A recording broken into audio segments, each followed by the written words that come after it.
આપણા સુરત શહેરને દાનવીર કર્ણની ભૂમિ તરીકે ઓળખવામાં આવે છે. સુરતના લોકો અન્નદાન હોય કે અંગદાન, દરેક ક્ષેત્રે દાન આપવામાં સૌથી મોખરે હોય છે. પણ શું તમને ખબર છે સુરતને દાનવીર કર્ણની ભૂમિ તરીકે કેમ ઓળખવામાં આવે છે?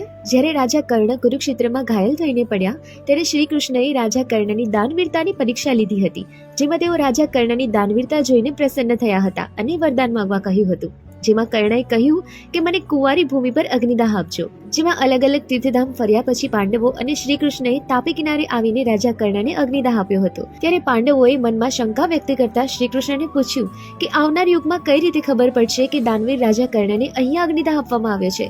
ત્યારે શ્રી કૃષ્ણએ કહ્યું કે અહીંયા 3 પાનનો વડ થશે, જે બ્રહ્મા, વિષ્ણુ અને મહેશના પ્રતિકરૂપે ઓળખવામાં આવશે.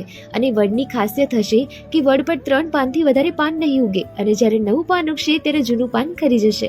અને જે કોઈ માનવી પૂરી શ્રદ્ધાથી માનતા રાખશે તેની દરેક ઈચ્છા દાનવીર કર્ણના પ્રતાપથી પૂર્ણ થશે. મિત્રો, સુરતની આવી જ પૌરાણિક સ્થળોની વધુ માહિતી માટે ધ સુરત મીડિયાને ફોલો કરવાનું ભૂલશો નહીં.